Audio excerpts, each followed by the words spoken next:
My name is Vincent Everts. I'm a trend watcher and Tesla owner, and I just had my second tour here at the Tesla factory together with Alec, and we're just going to talk a little bit about the impressions we have. We have a non-disclosure agreement, so we cannot talk about anything else which we've seen in National Geographic, which has a factory tour. But Alec, what did you think about the whole factory? The 500,000 square meters, 5.3 million square feet places where they built this factory.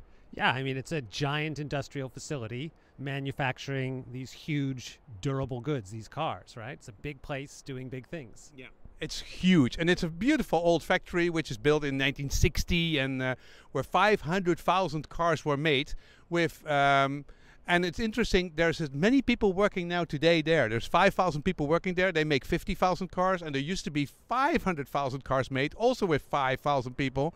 Because, why is that? The vertical integration, as you yourself explained to me before we went in here, they're really constructing cars here. They're not just assembling them. Yeah, batteries in, aluminium in, steel in, and a couple of parts, but they make most of the stuff themselves. And also we saw the first assembly line where the Model S is being created. 1,000 cars are created there. And we also saw the second line, which is much bigger and much wider and supposedly much more automated and integrated. And there they are able not to make 1,000 cars, but 2,000 or 3,000 cars a week. So 3 times the current capacity, because the first line they've created is a startup, They bought the factory in 2010. They got all these old beautiful stampers. How do you call that? These stamps machines? The presses, these giant presses with the cast iron stamps in them. Yeah, you can see that in the giant factory, mega factory YouTube movie. You can see them working. They bought them, they were new 70 million, and they bought them here for 4 million and moved them over with 23 trains. Yeah. They moved it from Detroit to here. That was just for one press. Yeah, and that was one for just one German press.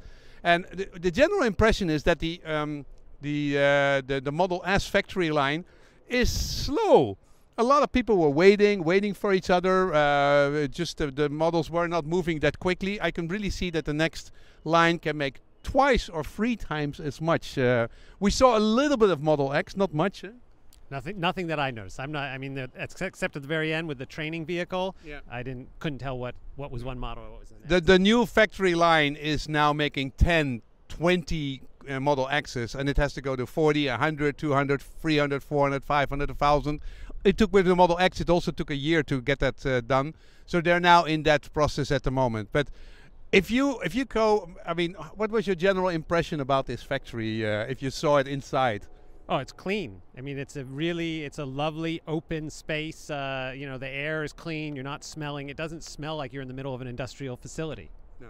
And it's really, and people were happy. They were waving. They were having fun. I mean, I talked to the janitor, and she said, "Oh, it's a fantastic factory to clean up. It's wonderful. Everybody has a great mood here, and everybody's happy, and everybody's very excited about the future because they just are starting yet. And everybody you talk to says, we're really working towards that car of 35,000. What the Model 3? The low-end model. Yeah, they all are working. They're all preparing here for the Model 3, the $35,000 car, because that's basically what they want to do. They're gearing up for this. Is only a practice. Making an expensive car is only a practice for making the $35,000 car. And everybody you talk to says that's the car I'm going to buy because there's 5,000 people working here who cannot afford a Model X, right?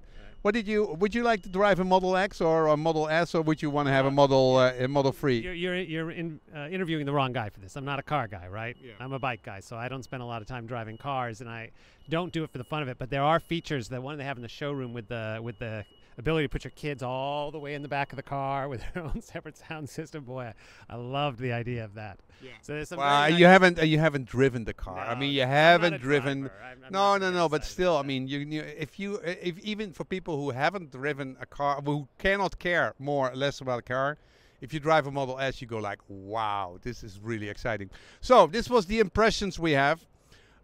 Gearing up, the next product line, where the next production line will produce 2 to 3 times as many cars, and do Model X's and Model S's, agnostic.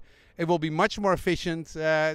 These guys are going to make a lot more cars in the next couple of years. And in 2018, if they get to 2017, if they can make a $35,000 car, they will conquer the world. And they will make, again, there's room enough here to make 500,000 cars for them. So I think they will do it. Let me share one other impression with you. This is an evolutionary thing. This is not a revolutionary thing they're doing here. When you look at this factory, I mean, the fact that they're able to use old equipment, the fact that stuff is, moving around on giant lifts and conveyor belts, and the robots are doing lots and lots of welds, and all the stuff that they're doing in this factory is what happens inside car factories. Yes. Revolutionary is you go in and there are vats of liquid and things are coming out of those. Things are being grown. They're not being manufactured or they're being printed all in one piece, right? We're seeing things where they mold a piece and then they have to machine the piece to actually get it to its final form.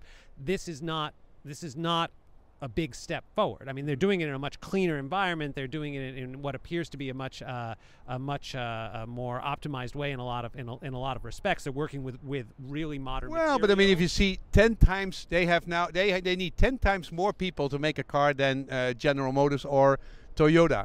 What I think is interesting, they're changing much quicker. If there's a problem, within 3 months, all the cars are changed. And I think that kind of change, and that they have continuous improvement on the design of the car, I think that might also be different. Yeah, well, there's clearly differences between what I assume you would see in other factories. I mean, if you're to believe the tour, this is really radical in the context of the auto industry, but in the context of the new types of design and construction and making fabrication of things that are coming online now. This is old school. This is not very. The factory is beautiful, is wonderful, changes quite a bit, can produce a lot of cars. Unmissable tour. I mean, really a great thing to do if you're in the Bay Area. If you are a Tesla owner, you can take 3 people with you. It's fantastic. And for all the other ones, go on YouTube and select and look for Mega Factory Tesla and enjoy the ride. You'll see even more than we saw, but we're quite impressed. Huh? It was wonderful. Okay, good luck.